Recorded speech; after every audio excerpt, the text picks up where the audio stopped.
Assalamualaikum warahmatullahi wabarakatuh. Pada kali ini kita akan belajar tentang alur perputaran ekonomi.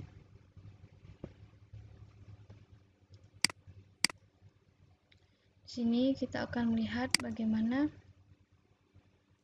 produksi barang dan jasa. Jadi penentunya itu siapa? Jadi output barang dan jasa suatu perekonomian atau nanti disebut dengan GDP, Gross Domestic Product, bergantung pada yang pertama adalah jumlah inputnya. Jadi jumlah inputnya itu tergantung dari faktor-faktor produksinya. Apa saja yang menjadi bahan-bahan dari produksinya tadi itu. Kemudian yang kedua adalah kemampuan mengubah input menjadi output. Kemudian fungsi dari produksi itu sendiri.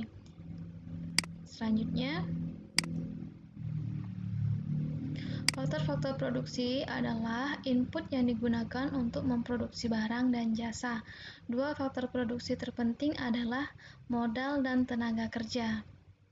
Faktor ini sebagai hal yang sudah pasti sehingga modal dan tenaga kerja itu pasti akan dimanfaatkan secara penuh dan tidak akan disia-siakan. Kemudian fungsi produksi. Teknologi produksi yang tersedia menentukan seberapa banyak output diproduksi dari jumlah tertentu dari modal dan tenaga kerja. Fungsi produksi merepresentasikan transformasi input menjadi output. Asumsi penting adalah fungsi produksi memiliki skala hasil konstan, berarti bila meningkatkan input sebesar Z, output juga akan meningkat sebesar Z. Jadi fungsi produksi itu adalah sebagai Y sama dengan F kali K kali L. Jadi pendapatan kali fungsi dari K kapital atau modal dan L adalah labor atau tenaga kerja. Selanjutnya contohnya adalah pada MenQ Bakery. Jadi MenQ Bakery ini memiliki peralatan dapur, merupakan modal dari MenQ Bakery. Selanjutnya pekerja pembuat roti adalah tenaga kerjanya dan roti adalah outputnya. Jadi modal ini adalah K atau kapital, sedangkan tenaga kerja adalah L atau labor, dan roti ini adalah outputnya, jadi GDP-nya. Jadi fungsi produksi MenQ Bakery menunjukkan bahwa jumlah roti yang diproduksi bergantung pada jumlah peralatan dan jumlah pekerja. Bila fungsi produksi memiliki skala konstan, maka menggandakan jumlah peralatan dan pekerja akan menggandakan jumlah roti yang diproduksi. Jadi, jika jumlah modal dan jumlah tenaga kerja dinaikkan, maka outputnya atau hasil produksinya juga akan meningkat. Selanjutnya penawaran barang dan jasa. Jadi kita sekarang bisa melihat bahwa faktor-faktor produksi dan fungsi produksi bersama-sama menentukan jumlah barang dan jasa yang ditawarkan, yang sama dengan output suatu perekonomian. Jadi jumlah barang dan jasa itu tergantung dari faktor-faktor produksi dan fungsi produksi tadi itu sendiri. Jadi faktor produksi dan fungsi produksi itu bersama-sama menentukan jumlah output dari suatu perekonomian, sehingga Y sama dengan F K aksen kali L aksen. Kita asumsikan bahwa modal dan tenaga kerja adalah tetap, maka output juga akan tetap. Jadi kalau misalnya modal dan tenaga kerja tadi itu tetap, maka outputnya tetap. Contohnya misalnya kalau misalnya tenaga kerjanya tetap 4 orang dan modalnya juga tetap sedikit atau dia mesinnya cuma 2, maka outputnya juga akan tetap. Kemudian, apa yang menentukan permintaan terhadap barang dan jasa? Jadi, Y sama dengan C tambah I tambah G tambah NX. Jadi, Y adalah permintaan total untuk output lokal atau GDP, terdiri dari belanja konsumsi oleh rumah tangga, investasi oleh perusahaan dan rumah tangga, G adalah belanja pemerintahan, dan NX adalah ekspor neto. Jadi kita mengasumsikan bahwa ekonomi kita sebagai ekonomi tertutup. Jadi ekspor netonya tadi itu adalah dianggap 0. Jadi 3 komponen GDP tadi itu adalah konsumsi, investasi, dan belanja pemerintah. Selanjutnya fungsi konsumsi. Fungsi konsumsi itu adalah C sama dengan CY kurang T. Jadi belanja konsumsi oleh rumah tangga itu bergantung pada Y kurang T. Y itu sendiri adalah pendapatan disposable. Y kurang T itu adalah hasilnya pendapatan disposable. Pendapatan disposable adalah pendapatan yang bersih, yang bisa langsung dipakai atau bisa langsung dikonsumsi. Jadi Y itu adalah pendapatan dikurang T itu biasa pajak. Jadi kalau misalnya pendapatan sudah dikurang pajak, jadi berarti pendapatannya sudah bersih dan bisa langsung dikonsumsi atau digunakan. Jadi kemiringan fungsi konsumsi adalah MPC, marginal prosperity to consume. Jadi C sama dengan Y kurang T. Jadi kemiringan dari fungsi konsumsi tadi ini dinamakan dengan MPC. Jadi MPC itu apa? Kecenderungan mengkonsumsi secara marginal. Jadi adalah jumlah perubahan konsumsi ketika pendapatan disposable meningkat. Contohnya misal $1, maka jika seseorang memiliki MPC yang besar, misalnya penambahan sebesar $1, maka dia juga akan membelanjakan sebesar $1. Jadi jika dia $1 kemudian dikurang dengan T atau pajak menjadi misalnya 0,99. Jika dia naik sebesar $0,99, maka dia juga akan menaikkan belanjaan dia sebesar $0,99.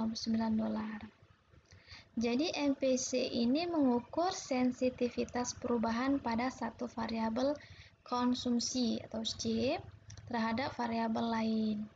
Jadi biasanya kalau seseorang yang mempunyai gaji dia naik, pasti konsumsinya juga naik. Contohnya misalnya kalau yang awalnya gajinya masih 3 juta masih naik kereta, naik motor, maka ketika gajinya naik menjadi 5 juta atau bahkan lebih, maka dia juga tidak akan mau naik motor yang lama, pasti mau naik motor yang terbaru atau mau mengganti kendaraannya dengan kendaraan roda 4. Selanjutnya fungsi investasi. Jadi investasi itu atau I sama dengan I kali R. Jadi belanja investasi bergantung pada investasi dikali tingkat bunga real. Jumlah investasi bergantung pada tingkat bunga real yang mengukur biaya dari dana yang digunakan untuk membiayai investasi.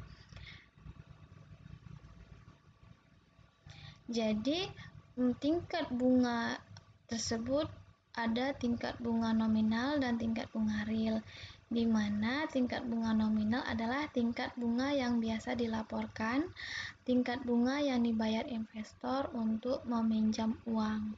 Sedangkan tingkat bunga real adalah tingkat bunga nominal yang dikoreksi untuk menghilangkan pengaruh investasi. Selanjutnya, fungsi investasi menghubungkan jumlah investasi atau I dengan tingkat bunga real atau R. Investasi bergantung pada tingkat bunga real karena tingkat bunga adalah biaya pinjaman. Fungsi investasi melandai ke bawah ketika bunga naik. Semakin sedikit proyek investasi yang menguntungkan. Jadi kalau bunganya naik, biasanya orang tidak berinvestasi. Selanjutnya, belanja pemerintah. Jika belanja pemerintah sama dengan pajak dikurangin transfer, maka G sama dengan T. Dan pemerintah memiliki anggaran berimbang. Jika G lebih besar daripada T, maka pemerintah mengalami defisit anggaran atau budget defisit. Jika G atau belanja pemerintah lebih kecil daripada transfer, maka pemerintah mengalami surplus anggaran. Jadi kita bisa asumsikan di sini kalau G-nya itu belanja pemerintah itu kalau misalnya sama dengan T atau pajak atau transfer atau pendapatan dari pemerintah, belanjanya sama, pendapatan dengan pengeluarannya, maka anggarannya itu balance. Jadi anggarannya itu berimbang. Tapi kalau misalnya G lebih besar daripada T, belanjanya lebih besar dari penerimaan tadi, transfernya tadi itu, atau pajak yang diterima tadi itu, maka dia defisit anggarannya. Begitu juga misalnya G lebih kecil daripada T, maka anggaran pemerintah itu akan mengalami surplus.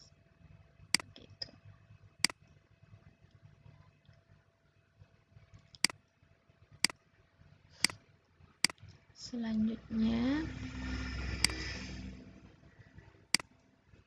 kita akan ke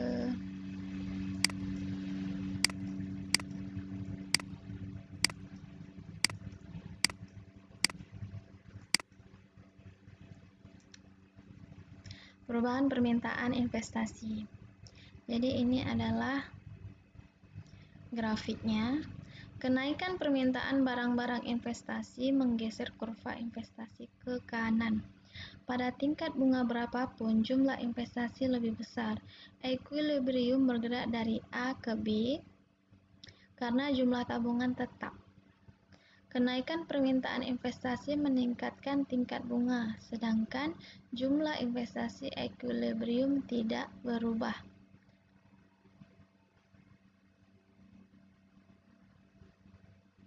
Sekarang mari kita lihat apa yang terjadi pada tingkat bunga dan tabungan ketika tabungan bergantung pada tingkat bunga. Kurva tabungan atau S melandai ke atas. Jadi kalau tabungan dia itu vertikal ke atas. Ya. Jadi permintaan investasi itu tergantung dari suku bunganya, tingkat bunganya. Jadi kalau tingkat bunganya itu nurun, ya investasinya tinggi. Tapi tabungannya tetap.